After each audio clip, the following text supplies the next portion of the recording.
Hi friends. ඔන්න අද අපි ඇවිල්ලා ඉන්නවා අපි වෙනද යන තැන් වලට වඩා වෙනස්ම තැනකට. ඒක ඔයාලට කියලා දෙන්න. මේක තියෙන්නේ කැලණියේ. අද අපි ඇවිල්ලා ඉන්නේ කැලණියේ වෝටර් වර්ල්ඩ් එකට. අපි දෙක අපේ සහෝදරිය ඇවිල්ලා ඉන්නවා. අපි ඒකට ගිහලා බලමු කොහොමද කියලා. එන්න. Hi friends. ඔන්න කලින් කිව්වා වගේ මෙදා පාර අපි ඇවිල්ලා ඉන්නේ කැලණියේ වෝටර් වර්ල්ඩ් එකට. ඉතින් අපි ඇතුළට ගිහලා බලමු ඒක කොහොමද කියලා.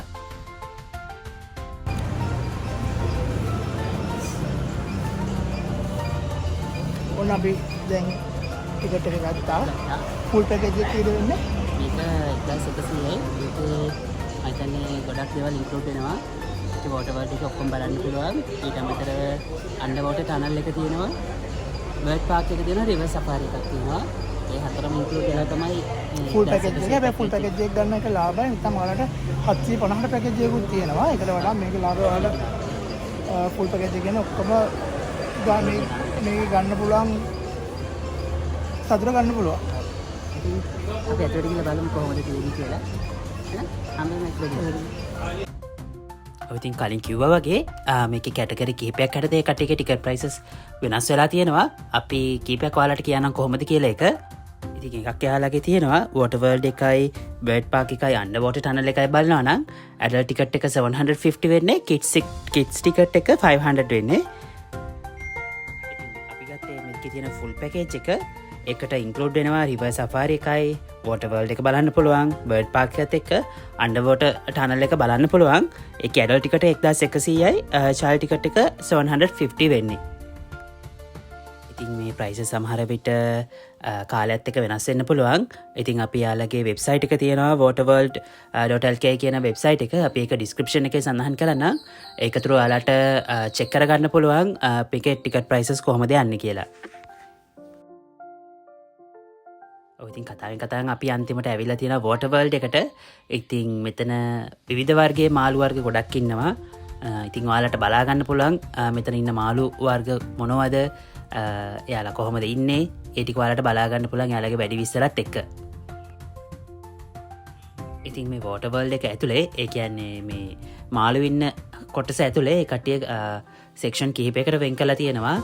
එයින් කීපයක් තමයි රේන් ෆොරස්ට් කියන සෙක්ෂන් එකයි සී වර්ල්ඩ් කියන සෙක්ෂන් එකයි. ඉතින් මේ රේන් ෆොරස්ට් කියන එකේදී සාමාන්‍යයෙන් ගංගා ආශ්‍රිතව දක්නට ලැබෙන මාළු විශේෂ ඒ කට්ටිය වෙන් කරලා තියෙනවා.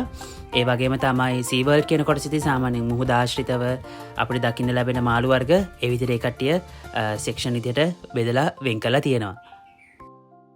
ඉතින් මේ වීඩියෝ එකෙන් ඉස්සරහට ඔයාලට බලා ගන්න පුළුවන් මේ සෙක්ෂන් වයිස් ඔයාලට කොහොමද මාළු දකින්න ලැබෙන්නේ කියලා.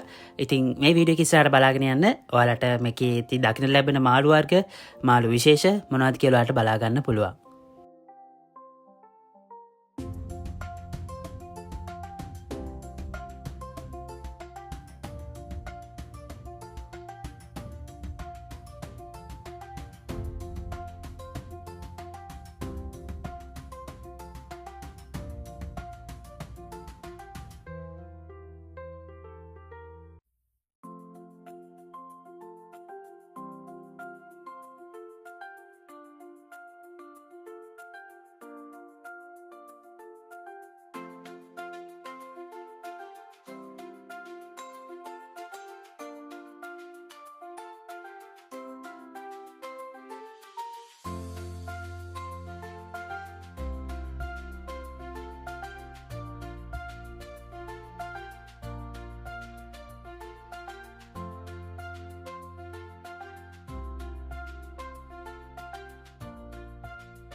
ඉතින් දැන් මේ ඔයාලට බලා ගන්න පුළුවන් ඉන්නේ මේ වෝටර් වර්ල්ඩ් එකේදී පක්ෂීන්ට ඒ වගේම මාළුන්ට දාන කෑම වර්ග, ඒ වගේම තමයි මෙතන ඉන්න පක්ෂීන්ගේ බිත්තර වර්ග, ඒ වගේම කුරුල්ලන්ගේ පිහාටු, ඒ වගේම මුහුදු බෙල්ලෝ, ඒ වගේ විවිධ වර්ගයේ දේවල් කිහිපයක් එයාලා වෙනම තැනක ඒ කට්ටිය arrange කරලා තියෙනවා.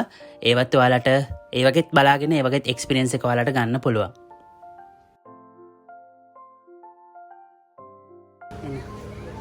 මේ ඔයාලට පස්සෙන් පේන්නේ වෝටර් වර්ල්ඩ් එකේ අන්න ෝට තන මේක ලොකූ දෙයක් නැහැ රට ලංකාවයට වෙනස්ම අත්දැකීමක් වෙයි අපි එන්න ගිහිල්ලා බලමු. ගිහිල්ලා බලමු අද කොහොමද කියලා.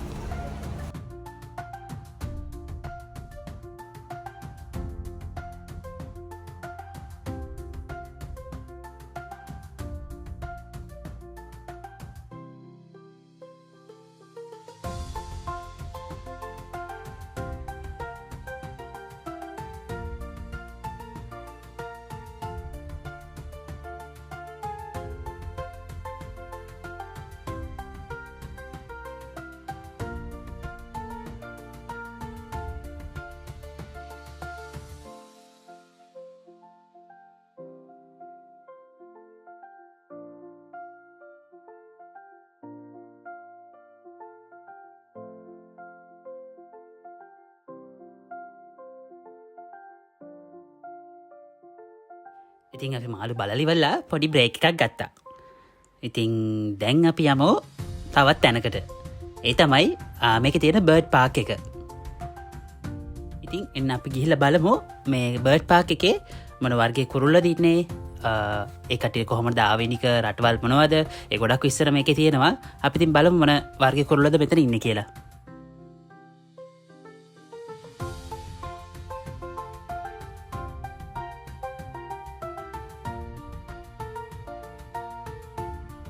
Hi friends. දැන් අපි ඇවිල්ලා ඉන්නේ වොටර්වර්ල්ඩ් එකේ තියෙන බර්ඩ් පාක් එකේ. බර්ඩ් පාක් එකේ අපි දැන් ඉන්නේ. ඉතින් මේකේ ගොඩක් කුරුල්ල විශේෂ ඉන්නවා ලංකාවට වගේම ඊට වඩා තාවේනික සත්තු ඉන්නවා. මේකේ ඉන්න ලස්සන මොනවද කියන්නේ. තාම අපි දැකලා තියෙන මොනකට වඩා වෙනස්.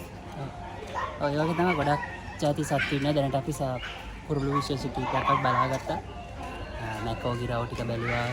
ඊට පස්සේ කැනරීස්ලා හිටියා. ලව් බර්ඩ්ස්ලා ඒ වගේම එක එක ගිරා විශේෂ ඔය ගොඩක් හිටියා. තවත් බලමු තව කීපයක් ඉන්නවා. ඉස්සරහට අපි ඒකත් බලමු. ඒකත් වලට ඉන්න. ඉතින් කලින් කිව්වා වගේ මේ වොටර්වර්ල්ඩ් එකේ බර්ඩ් පාක් එකේ විවිධ රටවල් වලට ආවේනික ඒ වගේම ලංකාවට ආවේනික විවිධ වර්ගයේ කුරුළු විශේෂ මෙතන ඉන්නවා. ඉස්සරහට මේ වීඩියෝ එකෙන් ඔයාලට බලා ගන්න පුළුවන් ඒ කුරුළු වර්ග මොනවද ඒ කුරුළු විශේෂ මොනවද කියලා මේ වීඩියෝ එකෙන් ඉස්සරහට ඔයාලට බලා ගන්න පුළුවන්.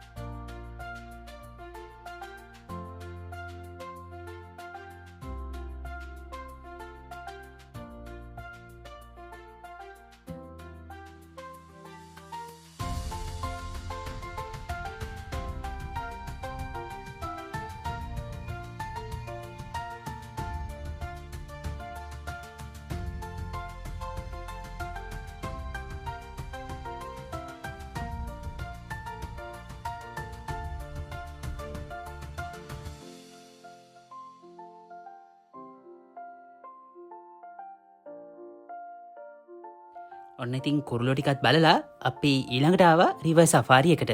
ඉතින් අපි ගිහිල්ලා බලමු රිවර් සෆාරි එක කොහොමද කියලා. ඔන්න ඉතින් අපි දැන් වොටර්වර්ල්ඩ් එකේ අන්තිම සෙෂන් එකට යන්නේ. රිවර් සෆාරි එකට ලස්සන විතර තියෙන බෝට් එකක් වගේ හදලා එන්න අපි අතට ගිහලා බලමු කොහොමද එක්ස්පීරියන්ස් එකක් කියලා.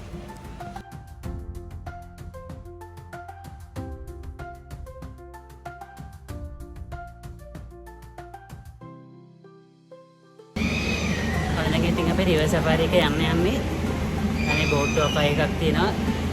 ඒකට අපි නැගලා ඉන්නේ. බලමු කොහොමද රයිඩ් එක කියලා. අපි බලමු ගිහිල්ලා කොහොමද කියලා. ඉතින් මේ වොටර්වර්ල්ඩ් එකේ තිබුණ රිවර් සෆාරි එක අපිට නම් නැවුම් අත්දැකීමක් වුණා. ඉතින් මෙතන මේ රිවර් සෆාරි එකේදී අපිට කරන්න තියෙන්නේ ඔයාලට මෙන්න පේන්න තියෙන විදිහට බෝට් එකට නැගලා අපිට ඉස්සරහට යන්න තියෙන්නේ. ඒ ඉස්සරහට යනකොට එයාලා ගොඩක් දුරට මහද්වීප වශයෙන් එයාලා ගොඩක් දුරට වෙන් කරලා තියෙනවා. මහද්වීපවල ගංගා ආශ්‍රිත ප්‍රදේශ තමයි කට්ටිය ගොඩක් දුරට මේන් නිරූපණය කරන්නේ. ඉතින් එතනදී ගොඩක් දුරට ඒ ප්‍රදේශවලට ආවේනික මත්ස්‍යවර්ග පක්ෂීන් වර්ග ඒ කට්ටිය ගොඩක් දුරට මෙතිරින් අපට පෙන්නවා. ඉතින් ඒක අපිට ඇත්තටම වෙනස්ම අත්දැකීමක් වුණා මෙතනදී අපි ලබා ගත්ත. ඉතින් මේ වීඩියෝ එකේදී ඔයාලට බලා ගන්න පුළුවන් අපි රිවර්ස් සෆාරි එකේදී අපි ගත්ත එක්ස්පීරියන්ස් එක කොහොමද කියලා. ඉතින් ඔයාලට ඒ එක්ස්පීරියන්ස් එක බලා ගන්න පුළුවන්.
ඔන්න අපේ දැන් අපේ ෆුල් ජර්නි එකම ඉවර කරා.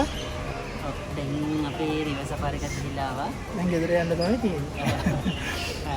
ඉතින් ඔයාලත් වෝටර්වල එනවා නම් හැමදේම අත්විඳින්න අලුත් අත්දැකීමක් වෙයි. ඔව් ඇත්තටම හොඳ එක්ස්පීරියන්ස් එකක් ගන්න හොඳම තැනක් මේක වෙනස් විදිහට අත්දැකීමක් ගන්න. ඉතින් ඔයාලට එන්න කියලා කියනවා. ඔව්. අපි ගිහින් එන්න. බයි. ඉතින් තවත් වීඩියෝ එකකින් හම්බ වෙනකන් දැනට අපි ගිහිලා එන්නම්. බයි.